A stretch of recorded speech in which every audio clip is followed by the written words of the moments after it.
नमस्कार दोस्तों। अमेरिका को फिर से महान बनाने के इरादे से किसी भी देश को कोई भी ऐतराज़ था नहीं, मगर वहाँ के राष्ट्रपति मतलब कि डोनाल्ड ट्रंप के द्वारा चला गया जो रेसिप्रोकल टैरिफ का जो ट्रम्प कार्ड था वो इनके खुद के लिए एक बहुत बड़ा खेला बन गया। दोस्तों, इनका जो खेल था, ये खेल खेलने का जो इनका तरीका था वो काफ़ी गलत था, अन्य देशों के लिए भी और इनके खुद के लिए भी। आपको याद होगा 2 अप्रैल 2025 को जिस समय इन्होंने अनाउंसमेंट किया था रेसिप्रोकल टैरिफ का, चाइना पर 54%, वियतनाम पर 46%, बांग्लादेश पर 37% और हमारे इंडिया पर टैरिफ लगाया था 27% का। वो अलग बात है कि उसको 1% डाउन कर दिया गया था, यानी कि 26% हमारे ऊपर इन्होंने रेसिप्रोकल टैरिफ लगाया। और इंडिया और अगर हम यूएस के बारे में बात करें तो हमारे दोनों देशों के बीच में $129 बिलियन का व्यापार होता है। हमारा एक्सपोर्ट काफ़ी अधिक है यूएस के पास, मतलब कि जो इंडिया एक्सपोर्ट करता है वो करता है $87 बिलियन और जो यूएस हमें सामान भेजता है वो भेजता है $42 बिलियन का। लेकिन डोनाल्ड ट्रंप ने बड़े छोटे अपने पराये का फर्क भुला करके समान भाव से सभी देशों पर टैरिफ ठोक दिया। मतलब किसी भी देश को इन्होंने बख्शा नहीं। वर्ल्ड के अंदर 195 कंट्रीज़ हैं, 800 करोड़ आबादी है और 195 कंट्रीज़ में से 60 कंट्री के ऊपर इन्होंने रेसिप्रोकल टैरिफ लगा दिया। और अपने देशवासियों को ठीक है मोटिवेट करने के लिए या फिर अपने देशवासियों को जोश भरे अंदाज में संबोधित इन्होंने क्या किया था कि अमेरिका अब तानाशाही नहीं सहेगा। ये कहा था उन्होंने अपनी आम जनता को। वो अलग बात है कि रेसिप्रोकल टैरिफ के बाद में इनके देश के अंदर खुद हाहाकार या फिर त्राहिमाम जैसी स्थिति पैदा हो गई और वहाँ का एक बहुत बड़ा जनमानस सड़कों पर उतर आया इस सरकार के खिलाफ। लेकिन इन्होंने फिर भी अपने स्टेटमेंट को कंटिन्यू रखा। उन्होंने साफ साफ ये बोला कि अब अमेरिका तानाशाही नहीं सहेगा, let's make America great again. ये युद्ध की घोषणा थी, वो भी खास तौर पर ट्रेड वॉर की घोषणा थी। और इस ट्रेड वॉर के चक्कर में इनके खुद के देश के अंदर सामान महंगे हो गए और आम जनता की जो बाइंग कैपेसिटी है वो और भी अधिक कमज़ोर हो गई। और फिलहाल क्या हुआ, बीती रविवार को सभी के सभी जनमानस के सबके जो लोग थे सब सड़कों पर उतर आए। सो गाइस, अमेरिका के अंदर इस समय 50 राष्ट्र हैं, 50 देश हैं अमेरिका के अंदर और तमाम देशों में व्यापक स्तर पर एक प्रोटेस्ट स्टार्ट हुआ, एक आंदोलन स्टार्ट हुआ against Donald Trump. So guys, Donald Trump के इस ऐलान से दुनिया सख्ते में आ गई। टैरिफ का ऐलान जैसा ही हुआ उसके बाद कुछ अप एंड डाउन चलने स्टार्ट हो गए। शेयर मार्केट की मैं आपसे बात कर रहा हूँ। रातों रात शेयर बाजार का झूला ट्रंप के मूड से बंद गया, उस पर डिपेंड हो गया, कभी ऊपर तो कभी नीचे गया और उम्मीद कमज़ोर पड़ने लगी कि बात। और मेक अमेरिका ग्रेट अगेन या फिर अमेरिका फर्स्ट, ये जो आंदोलन चलाया गया था ट्रंप के द्वारा, और इस आंदोलन को और अधिक मजबूती देने के लिए न्यूज़ एजेंसी ने अपनी महत्वपूर्ण भूमिका अदा करी। यहाँ पर क्या हुआ कि रेसिप्रोकल टैरिफ के ट्रेड वॉर जब इससे स्टार्ट हुआ उसके बाद ट्रंप पीआर मशीनरी की परेड स्टार्ट हो गई। मतलब कि फॉक्स न्यूज़ हो गया, न्यूज़ मैक्स हो गया या फिर ब्रेट बार्ट हो गया, सब एक ही सुर में राष्ट्रपति का साथ देने लगे और महिमा मंडल इनका स्टार्ट हो गया। ये कहा जाने लगा कि जो हमारे साहब हैं, मतलब कि जो इस देश के राष्ट्रपति है ट्रंप, उनकी जो रीढ़ है ना वो स्टील की बनी है, वो किसी भी देश के आगे झुकने वाली नहीं है। और ये भी कहा जाने लगा न्यूज़ एजेंसी के द्वारा कि चीन यूरोप अकड़े ट्रंप के आगे, तो किस तरह से हमारे ट्रंप ने उनके ऊपर डबल टैरिफ ठोक दिया। शायद ये भूल गए हैं उसके बाद में खामियाजा अमेरिका के अंदर जो स्थित उनकी खुद की कंपनियां हैं उनको भी झेलना पड़ा, वो भी लाखों अरबों करोड़ों रुपए में। सोचिए, मैं बात कर रहा हूँ टेस्ला कंपनी का जो एग्जांपल दिया था ना, उसको इस टैरिफ युद्ध के बाद एक बहुत बड़ा लॉस झेलना पड़ा है। और यहाँ पे दोस्तों गोदी मीडिया जो न्यूज़ एजेंसी है, इन्होंने साफ साफ ये कहा कि लोगों ने, मतलब कि अमेरिकी लोगों ने शेर दिल राष्ट्रपति को चुना है। वहीं पर जो इस सरकार का जो विपक्ष खड़ा है, जो जो बाइडेन की सरकार थी, वहाँ के नेताओं ने साफ साफ ये बोला है कि बंदर के हाथ में उस्तरा लग गया और अब किसी की खैर नहीं। क्योंकि हमने देखा कि कैसे इन्होंने आते ही बैक टू बैक डिसीजन लिए, चाहे वो कड़े डिसीजन क्यों ना हो। उस डिसीजन के बाद इनके जो वैश्विक स्तर पर जो इनकी छवि थी वो काफ़ी अधिक डाउन हो गई है। जो बाइडेन के टाइम पर सरकार चली लेकिन बहुत ही तरीके से चली थी। मैं मानता हूँ कि वहाँ पर जीडीपी में काफ़ी अधिक योगदान जो बाइडेन नहीं कर पाए, लेकिन यहाँ पे डोनाल्ड ट्रंप अपने देश को सशक्त बनाने को लेकर के कदम उठा रहे हैं। कुछ कदम इनके सही भी हैं लेकिन कुछ कदम इनके काफ़ी गलत भी हैं। और इनके इस कदम को लेकर के कुछ ही हफ्तों में टैरिफ युद्ध की आंच ने अर्थव्यवस्था की जो नींव थी उसको हिला दिया था। मतलब कि भारत की पूरी अर्थव्यवस्था से लगभग 3 गुना पूंजी अमेरिकी बाजार से उड़न छू हो गई और लोगों की जो फ्यूचर सेविंग थी वो सपाचट हो गई। पेंशन फंड बुरी तरीके से पिघलने लगे और बाजार में एक डर का माहौल पैदा हो गया और लोग सड़कों पर उतर आए। लेकिन ट्रंप जब प्रेस के सामने आए तो उन्होंने बस यही बोला कि अब मैं अपने कदम पीछे नहीं करने वाला। वो अलग बात है कि 90 डेज़ का इन्होंने टैरिफ पर कुछ समय के लिए पॉज लगा दिया है। ये परमानेंट ख़त्म नहीं हुआ है, आपको ध्यान रखना है इस बात को। अब बात करते हैं कि आखिरकार टैरिफ क्यों लगाया जाता है। ठीक है, टैरिफ लगाने के पीछे ट्रंप की एक मजबूरी भी है, बट इस कदर टैरिफ इतना बड़ा करके लगा देना, किसी दूसरे देश को भी कोई तबाह कर देना, ये कदम इनका गलत था। अब जानते हैं डोनाल्ड ट्रंप के द्वारा टैरिफ क्यों लगाया गया। क्या सच में डोनाल्ड ट्रंप की एक बहुत बड़ी मजबूरी थी या फिर एक सोची समझी एक बहुत बड़ी साजिश। सो गाइस, इस बात को समझने के लिए आपके सामने एक एग्जाम्पल मैं सेट करना चाहता हूँ और समझने का इस एग्जाम्पल को आप लोग प्लीज़ प्रयास करिएगा। सो गाइस, इंडिया है और एक तरफ अमेरिका है। अब जो भारत है वो भारत के मुकाबले अमेरिका में BMW जो कार है, ठीक है, BMW जो कार है इसकी कीमत 30 से लेकर के 35% कम होती है। ऐसा क्यों होता है? ऐसा इसलिए होता है क्योंकि जो अमेरिका है वो लगभग नहीं के बराबर टैरिफ लगाता है उन कंपनियों पर जो कंपनियां अपनी कारें अमेरिका के अंदर बेच रही हैं। और उधर भारत जो है दूसरी तरफ, भारत में भारी इंपोर्ट टैक्स क्या करना पड़ता है, उनको पे करना होता है। अब कोई BMW कार कोई अगर मैन्युफैक्चरिंग कर रहा है अपने देश के अंदर, ठीक है, अमेरिका में उसको कोई भी टैक्स पे नहीं करना है, तो बाय डिफ़ॉल्ट वो क्या करेगा, अपनी जो MRP है कार की उसे वो कम कर देगा। लेकिन यहाँ पर जब हमारे यहाँ पर आने पर वो कार पे अगर किसी कंपनी को महंगा टैक्स हमारी सरकार को पे करना पड़ रहा है तो वो क्या करेगा, कार की कीमत को बाय डिफ़ॉल्ट बढ़ा देगा। इसलिए अमेरिका में अगर आप BMW कार खरीदोगे और वही सेम कार सेम मॉडल अगर आप इंडिया में खरीदोगे तो प्राइस में आपको 30 से लेकर के 35% तक का फ्लक्चुएशन देखने को मिलने वाला है। मतलब एक बहुत बड़ा डिफरेंस आपको देखने को मिलेगा। मतलब कि सीधे सीधे सरकार की जेब में ये पैसा जाता है इम्पोर्ट शुल्क का और इसका बोझ आखिरकार ग्राहक पर आता है। और कमाई के अलावा किसी देश के लिए ये आर्थिक आत्मरक्षा तंत्र भी है। अगर ये शुल्क हटा दिया जाए तो सोचिए क्या होगा। इससे क्या होगा, बाज़ार पूरी तरह से खुल जाएगा। तो ये हो सकता है कि जैसे कि टाटा कंपनी हो गई, महिंद्रा हो गई या फिर मारुति हो गई, इसको छोड़ करके लोग सस्ती और शायद बेहतर चाइनीज़ कारें खरीदना स्टार्ट कर देंगे, राइट। और अमेरिका में यही हुआ है क्योंकि वहाँ की कार मैन्युफैक्चरिंग पर जापानी, जर्मन, कोरियन कारों की जो संख्या है वो काफ़ी अधिक बढ़ चुकी है। मतलब कि उनका वर्चस्व अमेरिका की लोकल कारों के ऊपर काफ़ी अधिक बन चुका है। लाखों नौकरियां गई थी इसी चक्कर में। मतलब कि फैक्ट्री में सामान तो बन रहा था लेकिन वहाँ की लोकल जनता अपने ही देश की बनी हुई चीज़ों को नहीं खरीद रहे थे, उनको चाहिए दूसरे देशों की चीज़ें। ये चल रहा था। तो गाइस, फैक्ट्री वाले शहर बिल्कुल बुरी तरीके से वीरान हो गए। इंडस्ट्रियल एरिया में क्या हो गया, बिल्कुल सन्नाटा छा गया।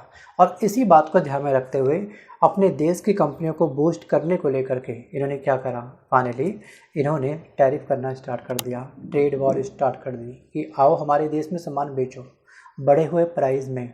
हमारे अगर आम जनता परचेज़ कर सकती है, करे कोई दिक्कत नहीं, क्योंकि मुझको तो टैरिफ के माध्यम से एक मोटा अमाउंट मिल ही रहा है।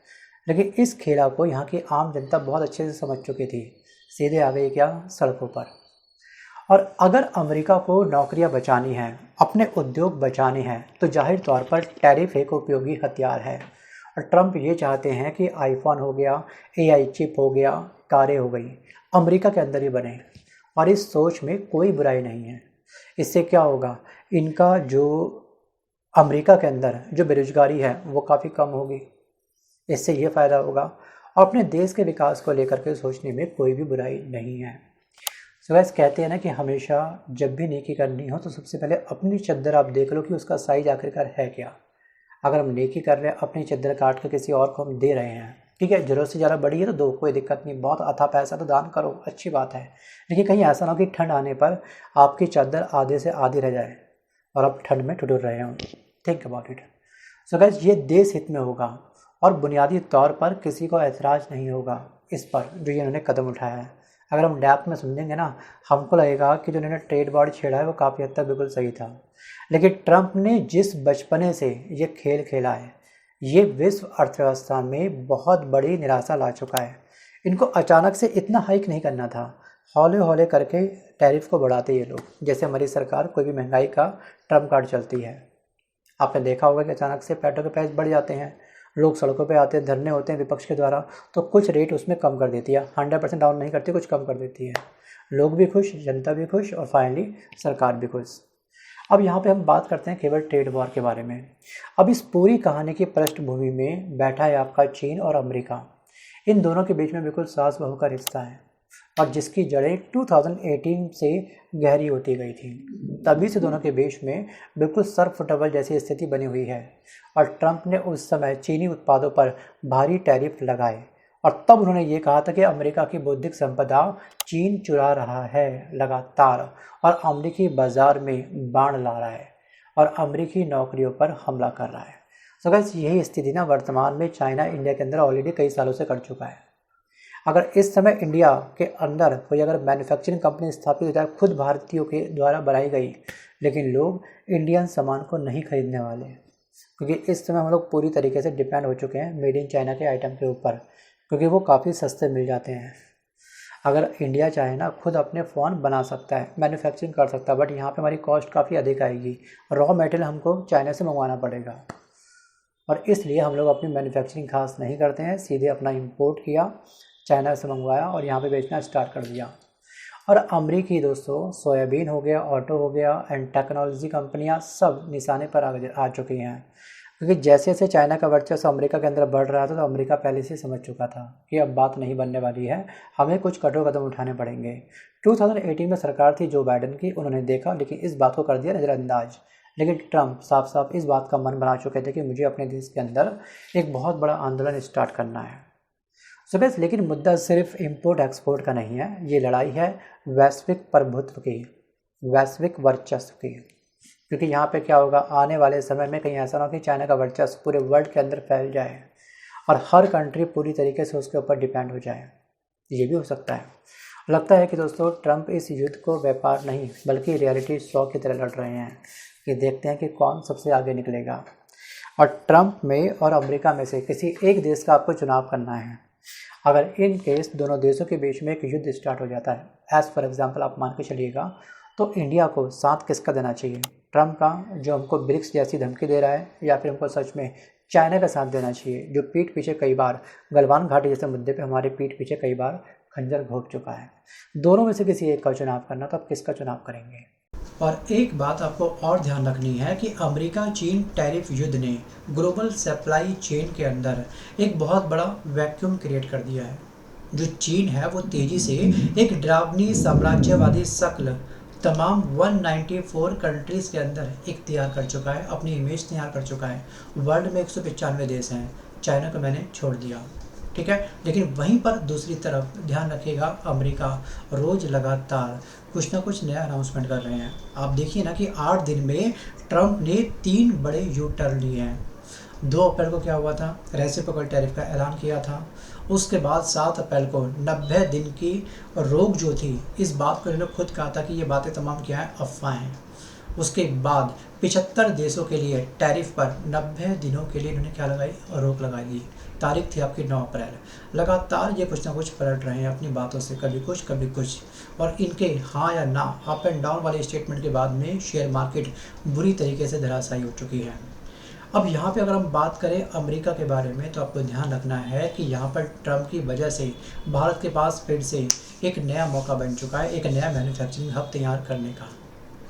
और यहाँ पर जो चाइना है, चाइना से लगातार कारखाने अब हट रहे हैं, जो इन्वेस्टर हैं अपना पैसा वहाँ से अब खींच रहे हैं और वो नए ठिकानों की तलाश कर रहे हैं। अब हम इस सिचुएशन के अंदर अपना ट्रम्प कार्ड खेल सकते हैं। अब सवाल ये खड़ा होता है कि क्या वास्तविक रूप से हमारा भारत तैयार है, क्योंकि इस समय भारत किसी अन्य मुद्दों में उलझा हुआ है। रूह अफ़ज़ा के अंदर धर्म का चोला फहराया जाने का प्रयास हो रहा है कुछ लोगों के द्वारा, या फिर कुछ अन्य मुद्दे भी हैं। बेरोजगारी के बारे में कुछ खास बात भारत के अंदर नहीं होती है। युवा कितनी बड़ी संख्या में देखिए क्या कदम उठा रहा है, इसके बारे में कोई बात नहीं है। किसानों की हालत क्या बद से बदतर हो चुकी है, इसके बारे में कोई बात नहीं है। अमीर और अमीर, गरीब और गरीब बनता जा रहा है, इसके बारे में कोई बात नहीं है।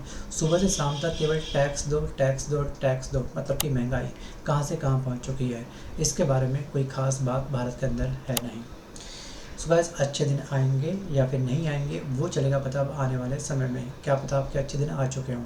अगर आप अच्छे दिन को एंजॉय कर रहे हो, अमृतकाल को एंजॉय कर रहे हो, तो वीडियो को पॉज करके आप मुझे यस में कमेंट जरूर करिएगा।